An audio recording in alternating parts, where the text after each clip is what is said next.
So now we're going to look at graphing of polynomials. There's several steps here, well, a few steps here. They do not have to be done in this order. If you take calculus, you'll find that there's a lot more steps because you're just getting more information out of the polynomial. So this is, in a sense, a warm-up for that. So first, there's something we call tail behavior. So that's what happens to the output P of x when x goes to negative infinity or when x goes to infinity. So a polynomial,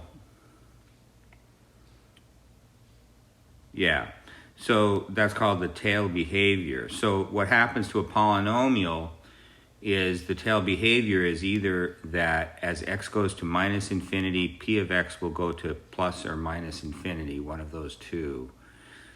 And when x goes to infinity, P of x will go to plus or minus infinity. And you can get any combination of those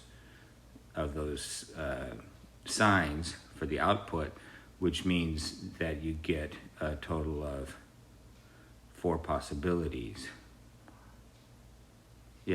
4 possibilities. Now that's only for polynomials. For other kinds of functions, different things could happen. So the tail behavior is going to be that the output goes to infinity or minus infinity. This behavior is governed by the leading coefficient. It doesn't have anything to do with any of the other terms, which makes it rather easy to see what's going on. The shape of the graph certainly depends on all of the terms, but the tail behavior, the basic tail behavior, does not. It only depends on the leading coefficient.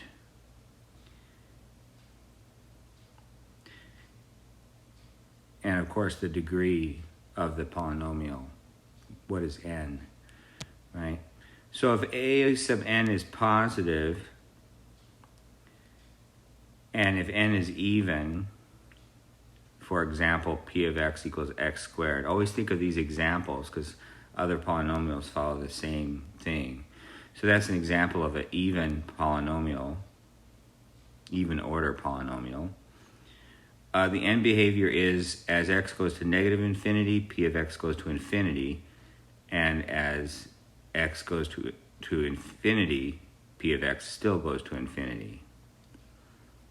So the two ends go up. That's what I wrote here. That's what this means here.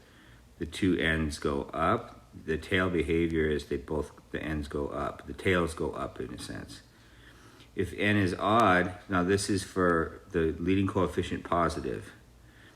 If n is odd, then it looks like the right side goes up and the left side goes down. So as x goes to infinity, f of x goes to infinity. As x goes to negative infinity, f of x goes to negative infinity for this one. And the example to think of, to keep in mind, is P of x equals x cubed, which looks like that. So any odd order polynomial with a leading coefficient that's positive is going to, the ends are going to look like, kind of like x cubed.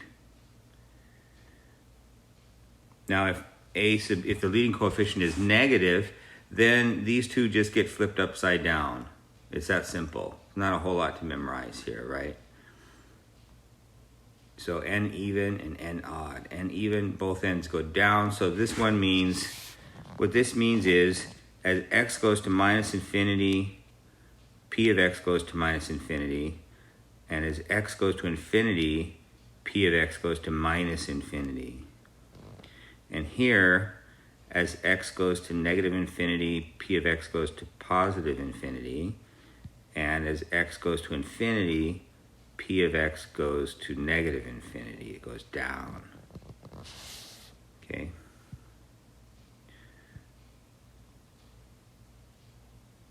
So for example, for the even one, minus x squared.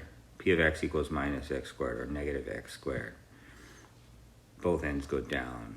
And the example for the n odd with leading coefficient negative would be minus x cubed. P of x equals negative x cubed, which looks like this. And so if I had negative 3x to the 5th plus 2x to the 4th minus 8x squared plus 2x minus 1, near 0, it's going to be complicated what's going on. But if I look at the tail ends, they're going to look like this. Because I started with an x to the 5th, which is odd power, and I had a negative coefficient. So the tail behavior has to be like this. Okay, so hopefully that's clear. So the y-intercept. So first you can find the tail behavior, then you can find the y-intercept, which is where x equals 0. And I always write this out, although I usually abbreviate. I'll write y-int, comma, or colon, x equals 0, underline it, because it tells me what am I computing now. You have to keep track of what you're computing and when, because with these things, as you advance in math, you'll end up computing more and more things from a single function. So you have to keep track of when are you doing this, when are you doing that, when are you doing the other. And so the way I do that is I actually write this out. You can abbreviate, but I would recommend writing this out. Plus you notice that X-intercept is where, or Y-intercept is where X is 0, X-intercept is where Y is 0. It's an easy pattern. So you don't mess that up. So I'm plugging in x equals 0 into my equation. And I'll do an example after this. The third thing you need to do is to find any x-intercepts. If p of x is, if p is a polynomial, and polynomial is always a function, so there's only going to be one y-intercept, and there will be a y-intercept because that's just a property of polynomials. They always have a y-intercept, but they don't always have an x-intercept, and they could have more than one. They could have 0, 1, 2, 3, 4, as many intercepts as you can count. The maximum number of intercepts depends on the degree of the polynomial. So this is where y is 0, i.e. you set p of x equal to 0 and you have to solve for x. So that's when all that, the factoring methods that we learned come in to play, right? That's the most common way to solve problems like that, if they're solvable by factoring. So notes, 1, if n is odd, the polynomial always has at least one x-intercept. And that's because one end will, the tail behavior on the left will be the opposite of the tail behavior on the right when n is odd, right, for either one of these. And it's polynomials are what we call continuous. There's no breaks in the, looks like a break here, but there's something that happens in here, I just don't know what, depends on the polynomial. But there's no breaks in it, it's nice and continuous. So if it goes down to a negative infinity and up to positive infinity, somewhere along the line it has to cross 0. So that'll be a root, so it always has at least one x-intercept. Note 2, only the real roots of p give x-intercepts because the non-real roots do not show up in the real plane because it's the real plane.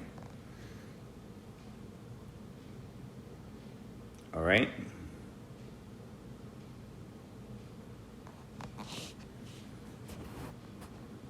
So we're going to have to see examples. Now, again, remember, these don't have to be done in this order, 1, 2, 3.